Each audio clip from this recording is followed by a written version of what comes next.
Okay, now that WordPress is installed, we need to set it up properly.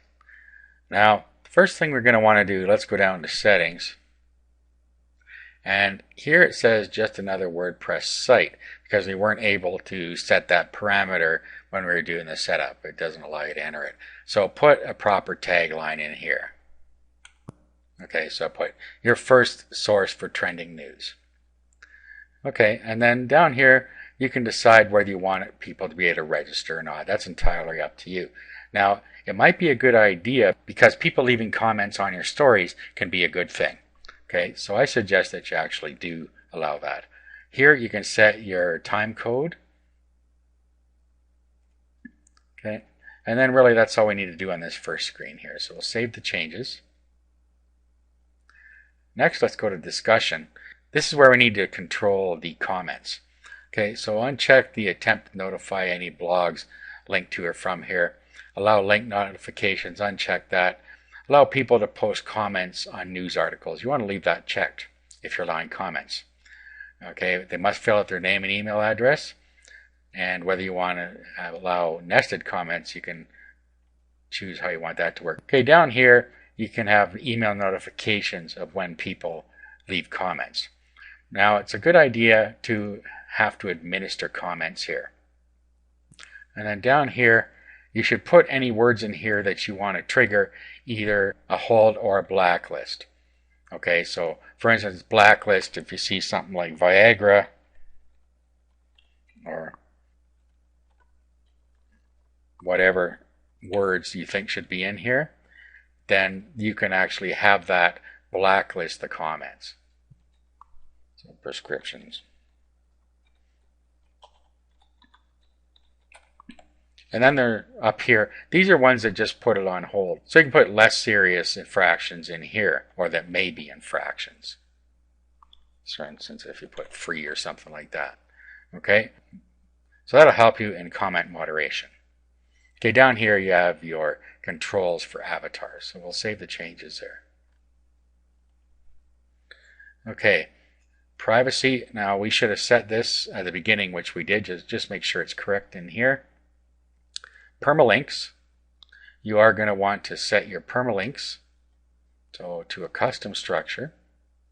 And then just set this to post name. So what you should put in here is /%postname% like that. Okay, so that'll put the post name at the end of the URL, which is very important. Okay, save the changes. Okay, now you'll see here that it's telling us we need to change the htaccess file. And what we can do is just add this in there. Just grab all the text in here, do a copy, and then add it into the htaccess file.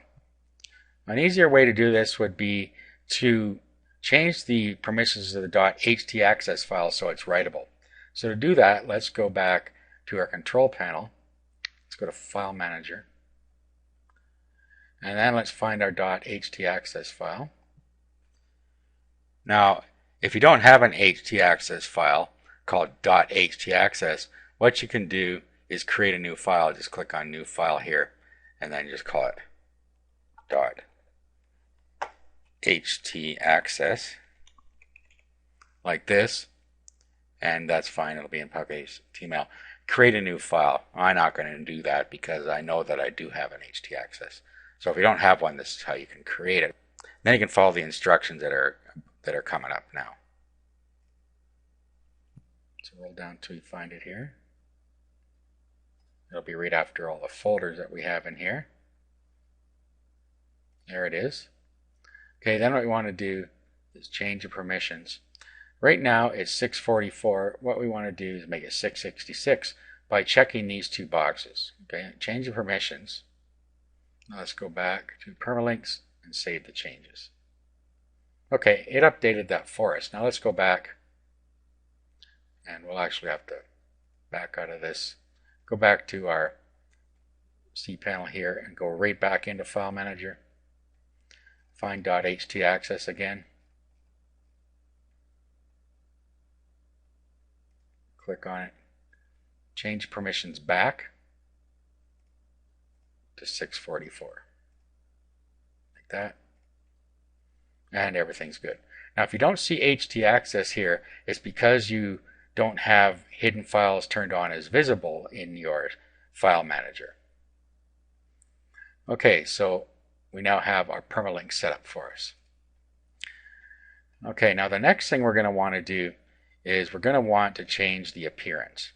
We want to have a theme that is a news theme. Okay, so what we're going to do is we're going to add a new theme.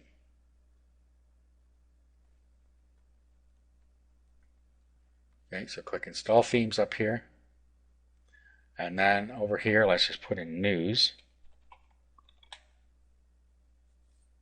Okay, and then you get a selection of news themes in here that you can have a look through and pick one you want to use. Now, if you don't see one in here, you could also do a search in Google to find a proper news theme. Once you've found one, you can upload it from your computer. Just download it to your desktop and use the upload on here to install the theme. Okay, so I'm going to just use this one here. Preview it first, make sure that you like the way it looks. Okay, and looks okay to me, so all we have to do now is click Install. Click Install now. Then what it'll do is it'll come back and ask you to put in your information here. Again, this is your FTP information here. So the same stuff we put into FileZilla, your host name, FTP user, and password. And then click Proceed.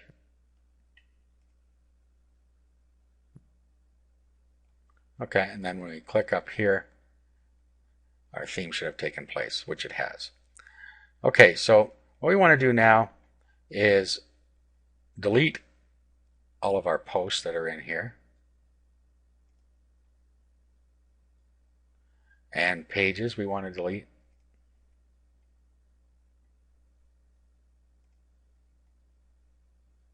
Okay, now our blog is all ready to start using. All we have to do is start adding content on it.